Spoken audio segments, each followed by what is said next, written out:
I guess this would be like another, I don't know, like progress video. I mean, I'm just trying to find, like, look at the tenets of Ibmore, which is just, or look at the definition of Ibmore, what it means.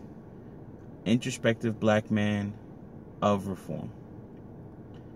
And I'm looking in myself for the past couple of years, been looking in before I even really discovered Ibmore and even MGTOW. But really looking at myself and the issues that befall me and my part that I play in those issues, how I cause them. And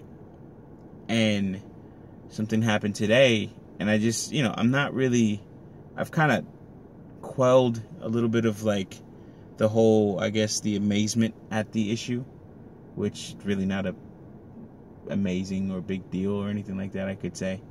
But usually I would be like, get into a defensive position and, get mad about it, get along a series of text messages, and I'm like, wondering who the hell is texting me so much.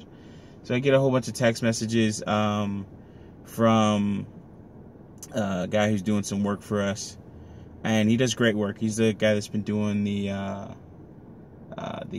work at the shop for us, putting up the doors and everything like that. And the last time we got work done from him, my business partner kind of put had him do a lot of stuff. And then of course, when it comes time to pay, then we all have to like ante up. And I was like, well, that I don't want to do that again to this guy, right? So we have to get this work done, and it turns out to be a sizable bill, but guess what? He does great work. He does it in a timely fashion, and he got it done when we needed it. So like where everyone else failed, he got it done, right? And he was like, yeah, listen, man, just get me, this much, when you can. And I think that was like Monday or something like that. And he just said he would work with me. So I said I appreciate that, and I said, hey, listen, I even told him, even during this whole situation, I was like, hey, listen, I don't want to sit here and owe you $1 bajillion for your work another couple months. Like, I need to know what this is going to cost, and if it's going to go over budget or anything like that. Like, I just need to know what it's going to be. And he got the work done, and now it's like, all right, this week, at the end of this week, I should be getting some money in from, or today actually, I should be getting some money in from all the people that rent out the booth. I don't know what to do with that guy. Sorry, text message from a customer. So I should be getting money in from the rental of the booth and the booths and everything like that. So I'll get that here in a little bit. And I was just gonna go ahead and, give him like a decent amount of money off of the what I owed him for the bill. But I get a long string of text messages about, hey, listen, hey, the amount that you're talking about would have worked on Monday or so, but now it's Friday. It's just a space of like 4 or 5 days. And the guy wants his money. And all I can say is I look at it, I look at it and I look at what he said, and I just looked at it, and it was a whole series of text messages. Hey, listen, I don't want it to take this long to pay back, and so on and so forth. And I just looked at it and I was like, you know what? Yeah, he's right. I owe him money. Just gotta pay him. No, like, oh, well, you said this, or you're making me look bad. None of that. I just looked at it and I said, all right, cool. Like, yeah, I do owe you that money, and I'm going to work to get it. In fact, what I'm going to try and do is work to get you all of it, because I'm not trying to owe you. And I didn't even want to really owe the guy in the first place. But again, and this is just a conversation that I have to talk. I have to have a talk with my business partner and be like, listen, we're not doing that again. We're not going through it. I'm not dealing with, trying to owe somebody for a long period of time. None of that. I sent the text messages to my business partner. I said, hey, listen, this is what the guy's showing us. This is what the guy's like saying. And he's not wrong. We owe him money.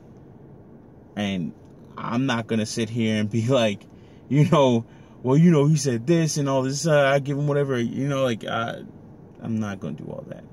Because that is not somebody of that's not somebody that takes the responsibility of their own actions in the situation. And I have to do that. I have to look at the situation and say, hey, listen, Mike, you caused that. You exposed yourself in that manner to even get that type of response. That's your fault.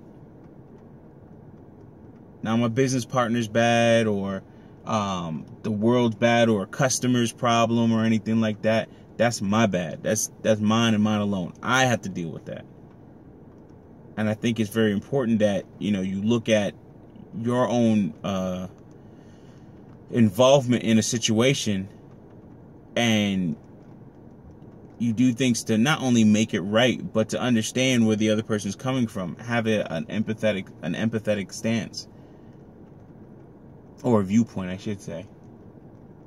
And I'm looking at this and I'm like, you know what? I could have done a little bit better on this. I kind of felt it was gonna happen. Well, not felt it was gonna happen, but I had something in the back of my head, like, hey, listen, I shouldn't be like racking up this bill, because I even stopped some work that he had to do. I was like, listen, man, I'm not gonna do that, because I'm not gonna sit there and owe you $1,000+ or whatever. I'm not gonna do that. And he was like, yeah, don't worry about it. Just pay me when you can, Mike. It's like, all right, cool. And we worked with him before. But it's my fault to put him in this position and put myself in this position, exposing myself to that type of response. So I just have to look at it as like, I'm not going to respond in a way that is disrespectful to his situation. And honestly, I'd be in the wrong, because guess what? I own. And that's all there is to it. So, thank you for listening. Just wanted to put that out there. Growth, man. I'm just seeing it in so many ways, looking at myself and how I messed up, and how I can make myself better. Thank you for listening. Bye.